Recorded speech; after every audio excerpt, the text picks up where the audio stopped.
Okay, so this part isn't in the book, but it kind of goes with what we're going to be doing. So surface area of prisms and cylinders. So a prism, ooh,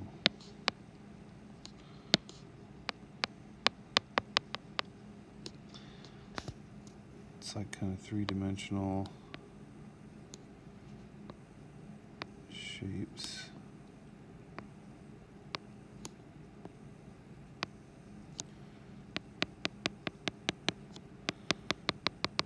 So prism is like, it has the same width, I guess is maybe a good word, like from the bottom all the way to the top. So it doesn't, like a pyramid gets skinnier at the top and a cone gets skinnier. A prism will, like I said, be the same, like top to bottom. So when we talk about surface area, it's kind of, I guess, self-explanatory if you think about what the words mean. It's the area around the outside. Like if you were going to wrap a present and you didn't overlap any like sides or anything, how much like wrapping paper would you need? So it's like the area all the way around the outside, including the top and the bottom. So there is a formula which I'll give you, but I think it's easier to do it a different way, but you can be the judge of that. So the uppercase B stands for area of the base. And in a prism, the base, you think of base as the bottom, but it's the top and the bottom, because you could flip it upside down and now you have another like base. The P stands for the perimeter of the base, and the H is height. So you absolutely can use the formula to do that. So let's say if I had 6, 3, and 8. So I'll show you two ways to do it, and then you can kind of pick which way seems better for you. So 2 times the area of the base. So the area of, the red.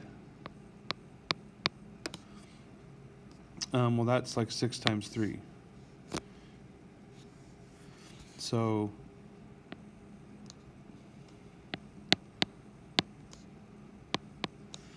okay, and then the perimeter of the base would be 6 plus 3 is 9. Then there's another 6 on the back, so that's 15.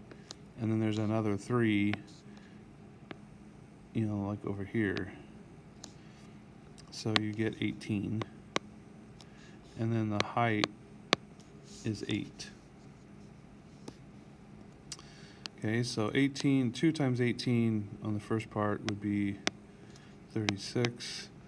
And then, what's that going to be? 80 and 64, 86, 144. I think that's right.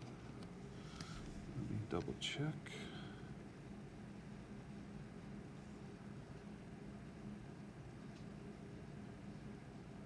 If I could find my calculator, there it is.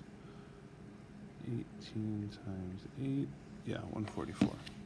And then add those two together, so 180.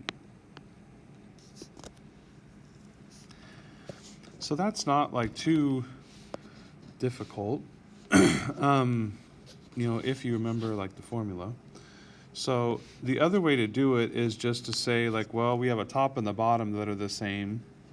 We have a right and a left that are the same. And we have a front and back that are the same. And so you have, 3 different kind of dimensions, I guess.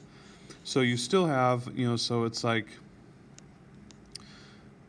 2 times 18, so that's like the top and the bottom. And then on the right side, it would be 3 times 8. But remember, the right and the left are the same, so 3 times 8 is 24. So that's like the right and the left side. And then the front and the back are maybe a little bit harder to see, but it's 6 and it's 8. So it's 2 times 48.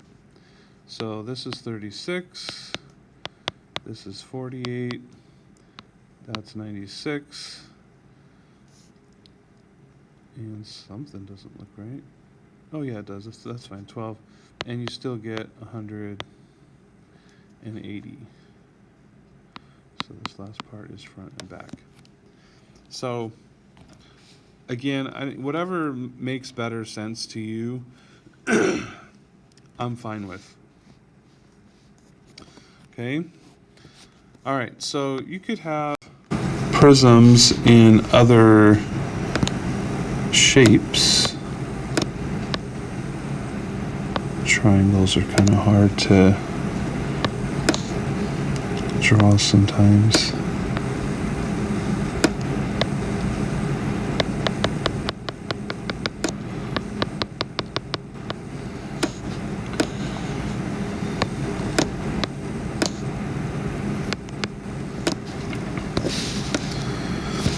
Okay, so the tricky part, excuse me, sorry about that. You need to identify the bases. And so the bases have to be the same on the top and the bottom. So on the bottom is a rectangle. Well, there's no rectangle on the top. Okay, so it's kind of like the triangle picture has to be tipped up on its end.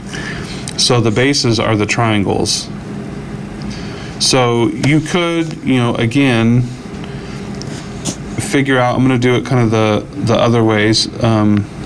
So the bases, if you remember, the formula for the area of a triangle is half base times height. And then I have the bottom part, which would be 8 times 12. I have this like back part kind of over, this part right here, which is 6 high and 12 long.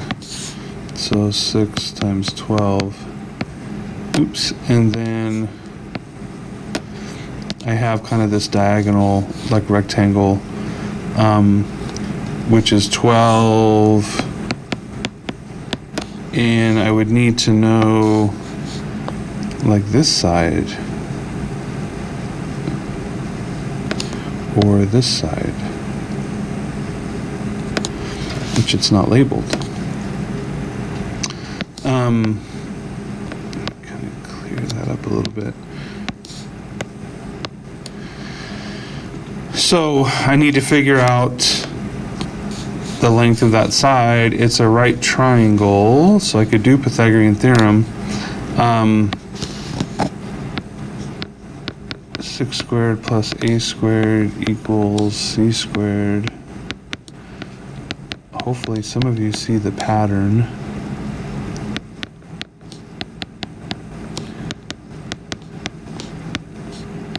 So remember, like 3, 4, 5 and 6, 8, 10. So if you can see the pattern, I'm fine with you just saying, hey, it's 10. And you don't need to show the Pythagorean theorem part of it. So, like to try to piece it all together, this is like half of 6 is 3, 3 times 8 is 24. So that'll be 48. 8 times 12 is 96. 6 times 12 is 72. 12 times 10 is 120, and then we need to add all that together. So that's 16, 10, 23, 336. So that's, piece it all together. If you did the 2 times area of the base plus the perimeter of the base times height, it can be kind of hard to read it on this, like sometimes. So, the 2 times the area of the base is this part right here. Remember, the bases are the triangle. So I would get 2 times 24, which again is like that part. Okay, and then the perimeter of the bases are the triangles, so 6 plus 8, and then the blue part is 10. So 6 and 8 is 14, and 10 is 24. And then the height is how far apart are the bases. If you think about like the top and the bottom, how far apart are they? Well, they're 12 apart. So 48 plus 24 times 12 is 288, and we still get our 336. So again, whichever method you like. Okay, I will tell you that of the surface area of the different shapes that we're going to do, I feel like the prisms are the hardest. There's just more like to it. Maybe you'll find it something else hard, but I think those are the hard ones.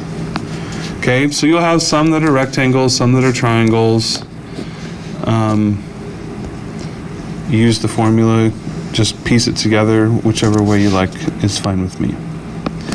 All right, then we'll have cylinders. And which is like a,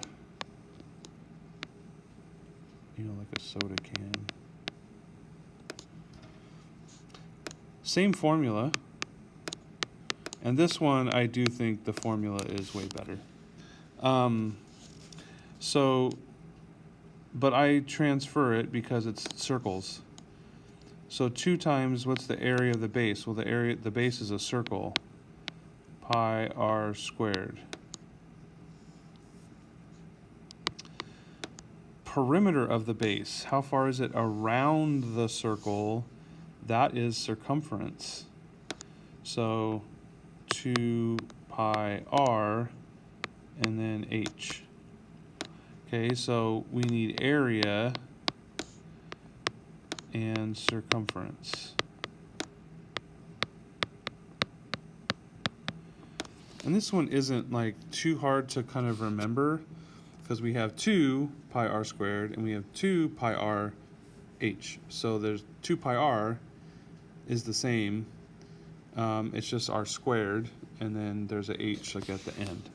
So there's not honestly a whole lot I can do with a cylinder to make it like more difficult or challenging. I mean, there's a few things I could do, but that's not the intent of what's happening here.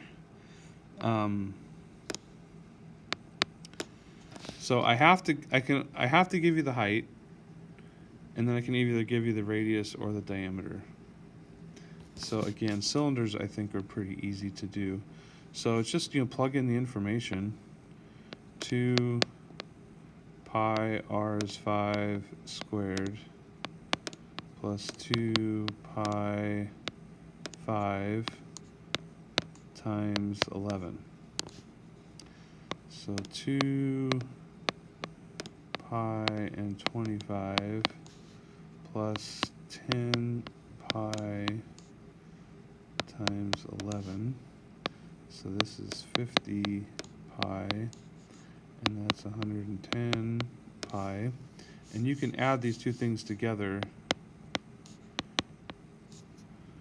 because they both like have pi with them. Okay, and then I want you to write both answers. I want you to write it in terms of pi. So, 160. And then I also want you to multiply it out. So I want 2 answers. The exact answer, which would be the one that has pi, and then multiply it out 160 times pi, and we would get 502.65. So we can round to the nearest tenth.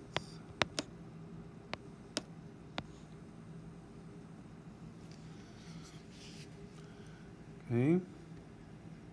So again, to be like perfectly like honest, I can't really make that problem more difficult.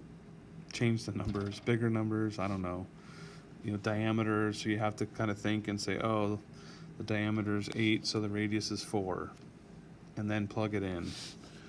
Okay, so I don't, you know, there's not a whole lot that I could do. I suppose you could do something with a triangle on the edge, you know, to kind of have to figure out like the height. You know, so if I did something weird like this and said like,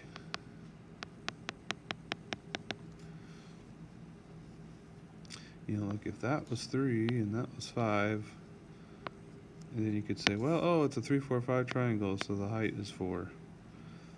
You know, so I could, you know, something like that is probably the only thing to do to make it that much more difficult. Okay, so you have a worksheet. Do your best to draw the picture. I don't want to, you know, I think it's good to kind of try to do those. So just draw. So if you want to print the worksheet out, you can and do your work on there. If you don't print the worksheet out, try to draw the pictures on your paper, and then obviously show the work from the formula. All right. So there we have it, surface area, prisms, and cylinders. Have a great day, guys. We'll see you next time.